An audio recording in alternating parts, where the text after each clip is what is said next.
अस्सलाम वालेकुम। 5 क्लास हम लोग यूनिट 2 की रीडिंग कर रहे थे, तो आज वहीं से हम स्टार्ट करते हैं। पेज नंबर 16 ओपन करें आप।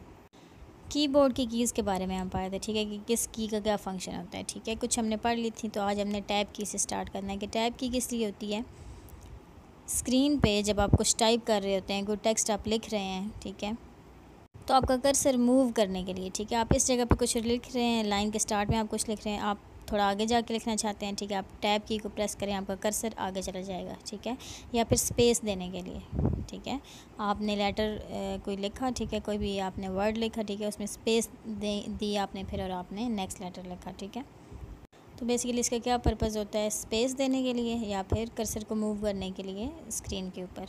उसके बाद है आपके पास ऑल्टरनेट की, इसको शॉर्ट फॉर्म में ऑल्ट भी बोलते हैं, ठीक है, ALT। ये किसी और की के साथ कम्बिनेशन में यूज़ होती है, ठीक है, जैसे शिफ्ट की हम किसी और की के साथ मिला के यूज़ करते हैं, इसी तरह इसको भी हम किसी और की के साथ मिला के यूज़ करते हैं, ठीक है, और फिर कोई ये कमांड परफॉर्म करती है।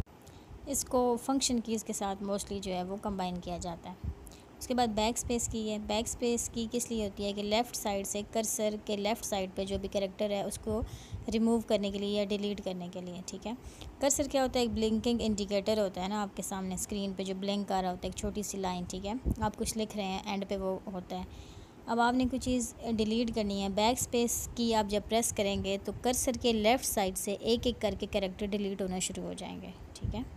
उसके बाद कंट्रोल की है, इसकी शॉर्ट फॉर्म क्या होती है, CTRL, ठीक है।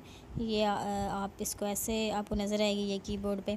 ये भी किसी और के साथ कम्बिनेशन में ही यूज़ होती है, ठीक है, ऑल्ट की तरह, शिफ्ट की तरह, ये भी कम्बिनेशन में यूज़ होती है डिफरेंट कमांड्स को परफॉर्म करने के लिए। नेक्स्ट एस्केप की है, ठीक है, ESC इसकी शॉर्ट फॉर्म होती है, ठीक है, और ये किस लिए होती है, किसी कमांड को कैंसिल करने के लिए, ठीक है, आपकी किसी वेबसाइट की ब्राउजिंग हो रही है, ठीक है, कोई भी आपका काम जो है, आपका फंक्शन एग्जीक्यूट हो रहा है, तो उसकी वहीं पे एग्जीक्यूशन को रोकने के लिए आप जब एस्केप को प्रेस करेंगे तो वहीं पे जो है वो टर्मिनेट हो जाएगा प्रोग्राम, ठीक है। यानी कि आपको डाउट था किसी चीज़ का, ठीक है, आपने उसको एग्जीक्यूट करना स्टार्ट तो कर दिया, ठीक है, लेकिन वो आप नहीं करना चाहते थे, तो आप फ़ौरन से एस्केप को प्रेस करेंगे और वहीं पे वो फंक्शन वहीं पे रुक जाएगा, ओके।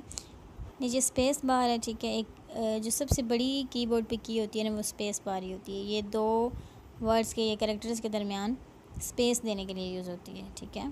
इसको जब आप प्रेस करते हैं तो स्पेस आ जाती है। उसके बाद नेक्स्ट पेज पे न्यूमेरिक कीपैड, ठीक है। न्यूमेरिक कीपैड क्या होता है, न्यूमेरिक इसके नाम से ज़ाहिर है कि इस पर नंबर्स होते हैं, ठीक है। इसमें टोटल 17 कीज़ होती हैं। कीबोर्ड की राइट साइड पे होता है ये, ठीक है, नीचे वाली साइड पे, ठीक है, राइट साइड पे नीचे की तरफ होता है। It is the second set of numeric keys on the keyboard. एक आपने पहले भी न्यूमेरिक कीज़ देखी हैं जो ऊपर फर्स्ट लाइन में होती हैं, ठीक है।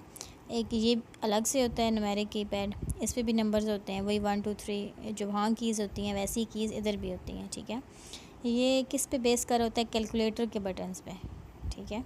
These keys are use for quick calculation, जब आपको सिर्फ मैथमेटिकल काम करना हो, ठीक है, तो आप फिर इसको यूज़ करते हैं एज अ कैलकुलेटर। जब आप यूज़ कर रहे हों तो फिर आपको ये वाली कीज़ यूज़ करनी होती है, ठीक है, इसलिए यहाँ पे ये अलग से, वरना तो न्यूमेरिक कीज़ हमारे पास पहले से भी मौजूद थी कीबोर्ड पे, लेकिन अलग से न्यूमेरिक कीपैड का ये मकसद है कि ये तब यूज़ होता है जब आपको क्विक कैलकुलेशंस करनी हो, मतलब आपको लेटर्स, सिंबल्स वगैरह से और चीज़ों से कंसर्न नहीं होता, जब सिर्फ मैथमेटिकल पोर्शन के लिए।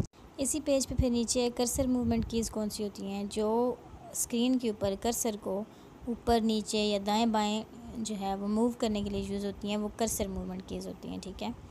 कीबोर्ड पे जो कर्सर मूवमेंट कीज़ होती हैं वो न्यूमेरिक कीपैड और मेन कीबोर्ड, ठीक है, यानी उन दोनों के दरमियान में होती हैं, ठीक है।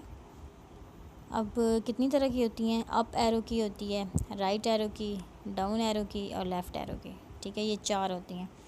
इनके नाम से ज़ाहिर है कि इनका क्या फ़ंक्शन होगा। जो अप एरो की है वो कर्सर को ऊपर की तरफ मूव करती है, ठीक है। जब आप इस एरो को प्रेस करते हैं, ऊपर वाले एरो को, तो क्या होता है कि कर्सर जिस लाइन पे होता है उससे ऊपर वाली लाइन में जाना शुरू हो जाता है। अगर आप लेफ़्ट वाले को प्रेस करेंगे तो वो जिस जगह पे होगा, जिस लाइन में होगा, वो बैकवर्ड चलेगा, ठीक है, बैकवर्ड कैरेक्टर्स में, लेटर्स में वो मूव करना शुरू कर देगा। अगर आप राइट एरो की को प्रेस करेंगे तो वो राइट साइड पे मूव करना शुरू कर देगा, और डाउन में क्या होगा कि वो नीचे वाली लाइन इस तरह नीचे नीचे जाना शुरू कर देगा, ठीक है। तो ये कर्सर मूवमेंट कीज़ होती हैं जो कर्सर की मूवमेंट को कंट्रोल कर रही होती हैं, बेसिकली कि किस डायरेक्शन में उसको मूव करना है। नेक्स्ट पेज पे पेज डाउन की क्या होती है? पेज डाउन की से ये होता है कि क्विकली आप डाउनवर्ड मूव करते हैं, ठीक है, जल्दी जल्दी, यानी बहुत सारी लाइंस होती हैं ना एक डॉक्यूमेंट में, एक पेज की बहुत सारी लाइंस होती हैं, तो उनसे जल्दी से उन बहुत सारी लाइन से होता हुआ डाउनवर्ड जो है आपका एरो चला जाता है, आपका कर्सर चला जाता है, ठीक है। और पेज अप की में भी इसी तरह क्या होता है? पेज अप की let's us quickly move upwards, अब ऊपर की तरफ आप जल्दी जल्दी मूव करने शुरू हो जाएंगे। वही several lines at a time through our document, हमारे जो डॉक्यूमेंट है उसमें बहुत सारी लाइंस होंगी, उन लाइंस में आप ऊपर की तरफ क्विकली मूव जो है वो कर सकते हैं इस की को प्रेस करके। उसके बाद होम की, अब होम की का फंक्शन डिफरेंट होता है, डिपेंड करता है कि कौन सा प्रोग्राम आप यूज़ कर रहे हैं, ठीक है। The function of home key differs depending on the program we are using. When we press the home key, some programs move the cursor to the start of the document while others move the cursor to the start of the current line. इसका क्या मतलब हुआ कि अब कुछ ऐसे programmes होते हैं जिनमें आप अगर होम की को प्रेस करते हैं तो जिस लाइन पे आप काम कर रहे होते हैं ना, जिस लाइन पे आप टाइप कर रहे होते हैं उसके स्टार्ट में आपको ले जाते हैं, ठीक है, कर्सर उसके स्टार्ट में पहुंच जाता है। और कुछ ऐसे भी होते हैं जिनमें पेज जो हम यूज़ कर रहे हैं ना उस पेज के स्टार्ट में चला जाएगा, डॉक्यूमेंट के स्टार्ट में, ठीक है। तो अब होम का डिफरेंट यहाँ पे जो है वो मतलब है, किसी जगह होम से क्या होता है कि उस लाइन के स्टार्ट में आपको पहुँचा दिया, और किसी में क्या हुआ कि आपको उस डॉक्यूमेंट के स्टार्ट में पहुँचा दिया। अब ये उस प्रोग्राम पे डिपेंड करता है कि कौन सा प्रोग्राम यूज़ कर रहे हैं, ठीक है। नेक्स्ट है एंड की। एंड की का भी सेम होम की वाली वर्डिंग भी वही है, ठीक है, और काम भी वही है। The function of end key also differs depending on the program we are using. End key भी डिपेंड करता है उस प्रोग्राम पे जो हम यूज़ कर रहे हैं। अब किसी प्रोग्राम में उसका कुछ काम होगा, यानी when we press the end key some programs move the cursor to the end of the document. कुछ में क्या होगा कि जब हम एंड की को प्रेस करते जाएंगे तो उस डॉक्यूमेंट के एंड पे हमें ले जाएगा, while others move the cursor to the end of the current line. और कुछ में ऐसे होगा कि जिस लाइन पे हम काम कर रहे होंगे उसके एंड पे हमें पहुंचा दिया, ठीक है। तो ये डिपेंड करता है उस प्रोग्राम पे जो हम यूज़ कर रहे हो। होम की और एंड की दोनों सेम ही है, सिर्फ स्टार्ट और एंड का जो है वो फ़र्क है। उसके बाद कर्सर क्या होता है? कर्सर की बार बार हम बात कर रहे हैं, ठीक है, कर्सर ये कर्सर वो। तो कर्सर एक ब्लिंकिंग इंडिकेटर होता है। अब जैसे आप सामने देखें स्क्रीन है एक, उस पर लिखा है कि I am a boy, my name is Ali Abdullah. अब अब्दुल्ला के आगे एक लाइन है, वो कर्सर है, ठीक है। कर्सर से क्या होता है कि ये हमें ये शो करता है कि where the next character will be typed. अब आगे अब्दुल्ला के आगे हम जो भी लिखेंगे तो हम इस लाइन की जगह आएगा ना वो जब हम लिख रहे होंगे, लेकिन अगर इस लाइन को हम कहीं और ले जाएं, एंटर की प्रेस कर दें, नीचे लाइन में चले जाएं या स्पेस दे के आगे चले जाएं, तो जहाँ पे ये लाइन होगी नेक्स्ट टाइम जब हम जो भी लेटर टाइप करेंगे वो उस लाइन वाली जगह पे आएगा, ठीक है। तो कर्सर क्या होता है? एक ब्लिंकिंग इंडिकेटर होता है जो हमें ये शो करता है कि जो नेक्स्ट कैरेक्टर होगा वो कहाँ टाइप किया जाएगा, ठीक है। इसको एक और भी इसका नाम होता है, वो क्या नाम होता है इसका? इंसर्शन पॉइंट, ठीक है। कुछ चीज़ इंसर्ट आप कर रहे हैं ना, जिसको इंसर्शन पॉइंट भी कहते हैं, ठीक है।